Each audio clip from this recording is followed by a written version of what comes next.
every article or video I see talking about Skyrim alternatives is basically exactly the same. It goes Elder Scrolls Online, so basically just another Elder Scrolls game, Fallout 4, both not medieval and also just another Bethesda game, The Witcher 3, Dragon Age, Kingdom Come Deliverance, or Elden Ring. I don't know what I am looking at in your hands. What am I looking at? Santa? Is that Santa? And none of those really feel like a Skyrim alternative, as they either like don't really have magic or enough fantasy or similar systems for like the gameplay and stuff. And if the people who write these articles really wants to piss you off, they'll say something like, just play Skyrim again. Or almost worse, play something like Oblivion or Morrowind. And don't get me wrong, I love Oblivion, I love modded Skyrim, I love all the games on those lists, even if I haven't played some of them. But if I'm asking for a Skyrim alternative, and you look me in the eye and say, play Skyrim again, I'm gonna lose it. Archers! Anyone else feel like running? That being said, I tried to compile a list of potential Skyrim alternatives that isn't just a copy-paste of everyone else's list. Does that mean this will be 100% original? No. It just means I tried a little harder, like went to page 2 of Google, all that stuff. Alright, this first one, I won't lie to you, it feels a little cheap after all the stuff I just said, but the first potential Skyrim alternative is Legend of Zelda Tears of the Kingdom. Breath of the Wild is one of those games that people always compare to Skyrim and say is a bit of an alternative, but I don't think it necessarily fills that void. Like, it's comparable, but for example, only a few weapons really feel special, and the world is massive, but I don't know, it doesn't quite feel like something like Tamriel, you know? It does have a lot of very cool things though, like shield surfing, archery with different kinds of arrows, and no magic fireballs, but magic bombs you can throw, and ice walls you can summon to make combat and puzzle solving super fun. The enemies you see and the artsy style of the game is amazing, and I'm a huge fan of creature design, and these are some of my favorites. Also, the game is even better with mods and stuff. Like, have you seen those 8K Breath of the Wild videos? They're nuts. They're crazy. Plus, mods can add fun stuff like unbreakable weapons and shields for unlimited shield surfing. I almost forgot we're not even talking about Breath of the Wild though. We're talking about the sequel, which means I think we can expect a lot of the same plus so much more. People have been waiting for Tears of the Kingdom for years now, and now that it's finally coming, maybe it'll help fill the void that Skyrim has left, and maybe even be an alternative for Elder Scrolls 6. Another game that feels almost cheap is Avowed. This game debuted in 2021 with a super short teaser that got even some Elder Scrolls fans questioning their brand loyalty. I would know because I'm one of them. How many re-releases of Skyrim do we need before someone gives Bethesda some real competition? Although it's rumored to release in 2024, we still know little to nothing about this game, and as far as I can tell, all we have is speculation and potential leaks. From the extremely brief look and description of the game, as well as those leaks, it sounds like it'll be like Skyrim, a first-person game with melee and magic. According to those leaks, apparently you can dual-wield weapons, use a bow, sneak around, and use enchanted weapons and armor. That sounds like Skyrim to me, and I'm all in with that. I'm just praying this game actually releases in 2024, like the rumors suggest, and it doesn't get delayed by years and years until we forget about it, or until fans yell enough to get the game early in a super broken state. The game is being made by Obsidian, and I like Obsidian. I like Fallout New Vegas, so high hopes for this game. Up next though, we have a game that's actually already out, Isles of Adalar. Isles of Adalar released in 2020, and I guess has been in early access ever since then. And that's alright, that's fine. We've seen some pretty great things come from games in early access. Is it Skyrim? No. But is it a game you can actually play? Yes. The gameplay does remind me of Skyrim a lot more though than a lot of other alternatives. I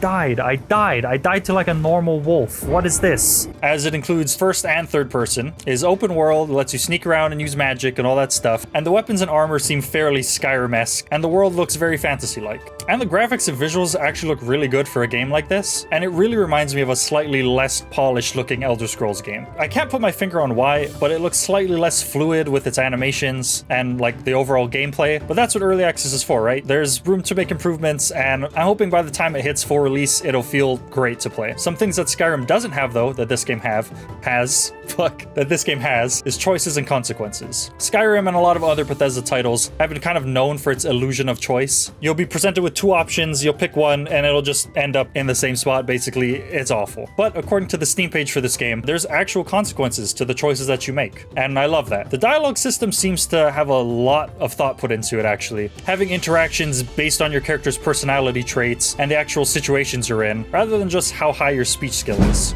Another amazing thing this game has that Skyrim doesn't, or didn't have, until modders came along to fix that, is multiplayer. This game has built-in co-op and single player, taking scaling and all that other stuff into account, and I love this. I might not play multiplayer games often, but I remember playing Skyrim when I was younger and wishing my friends and I could play together in the same world, rather than just watching each other play one at a time. So it's actually really cool to see a game like this with multiplayer built in. Moving on to something that Skyrim does have, but is very appreciated, Mod support. That's right, modding is available and encouraged in this game, so much so that it actually includes a level builder, and that's so cool to me as someone who's always wanted to make a Skyrim style game. I would dream of easy ways to like build a house or a town or a landscape in this type of environment. And as I was making this video, I was actually really starting to consider buying this game next time I got the urge to remod Skyrim. I mean, I know that's the point of like this video, but a lot of times I'll cover something I'm interested in, but not actually buy the full game or like make a full video because it just doesn't fit into my schedule. This game looks like it has so much potential though, and with more updates and development, I think it could really give Skyrim a run for its money.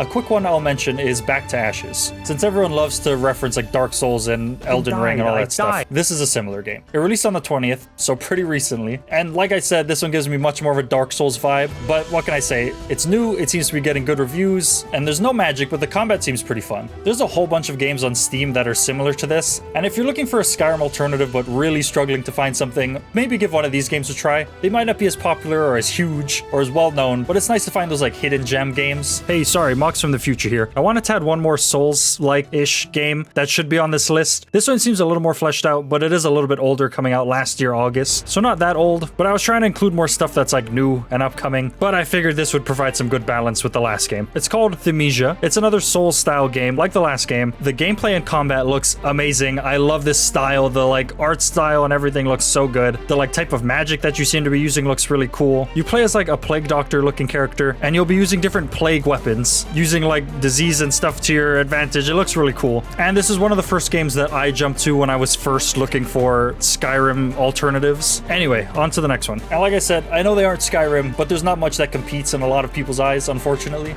And last but not least... No, I'm joking. It's actually... I was born 87 years ago. No, okay, really. I'm not gonna lie to you guys, I was kind of struggling with this list, and that's probably why 50 different articles and Reddit posts are telling you to play Morrowind rather than look for a new game. I almost thought this video was done for, that there's nothing that currently can fill the gaping hole that Elder Scrolls leaves behind. That is until I found this while aimlessly scrolling through Steam.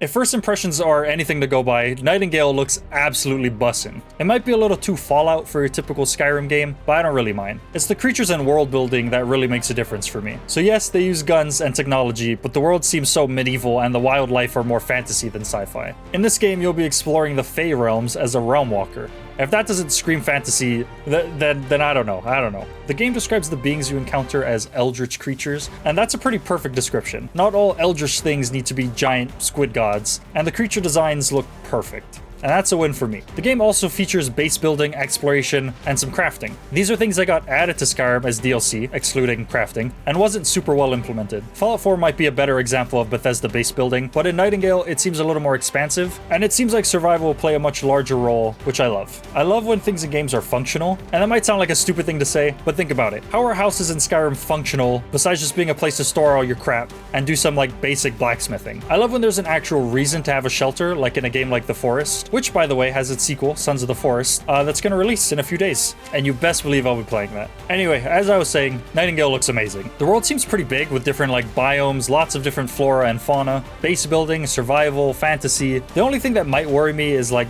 the weapons and customization. I see the game does have customization, but honestly I'm a little on the fence about it. All the outfits that they shown look pretty old-timey, and none of them look like they'd offer any actual protection, but to be fair, it does fit the setting that you're in and like the tone of the game. Actually, in terms of the time period and like setting in general, it does remind me of a specific webcomic. I won't say what it is, but if you DM me on Twitter with the correct comic, I don't know, I'll like eat something spicy, like a pepper or a sauce or something. But there seems to be just as many weapons as there are customization options, which means a little bit limited. I've seen some guns, an axe, I think a hammer at some point. This is fitting for the setting, again, but not super, I don't know, creative, I guess? Magical? And maybe magical just isn't fitting for the game, or maybe they just haven't shown them off yet. A few times in these trailers, we've seen the player use some kind of magic. Sorry, Skyrim Fireball enjoyers. They aren't blowing things up with their hands, but they're using it to do something with the items you have in the world around you. And it seems to be linked to these portals that you find and the creatures around you. I could go on forever with this game, it's piqued my interest so much. But overall, I think all of these are valid Skyrim / Elder Scrolls 6 alternatives, or even full-on replacements, either because of the potential they have, their availability, or just how damn good they look. But what do you guys think? Do any of these games look good to you? Let me know in the comments below. And also let me know if I should cover any of them in depth. But speaking of alternatives, a good alternative for the shirt you're wearing is a shirt from my clothing brand that I'm not wearing right now. My clothing brand is the Nostalgia Corporation. It's based all around the idea of nostalgia. So if that's your thing, first link in the description below. We just added 2 hoodies from our current Outlines collection, which I'm super hyped on. So yeah, if you want that, again, link down there. But that's gonna be just about it. Thank you guys so much for watching. Don't forget to like, comment, and subscribe if you enjoyed this. Stay tuned for more videos like this. I usually make a lot of FNAF stuff, a lot of horror game stuff, but you know, I kind of want to branch out, try new things, and like I said, maybe stream some stuff. We'll see. Anyway, thanks for watching. Don't forget to like, comment, and subscribe if you enjoy this. Stay tuned for the next one, and goodbye.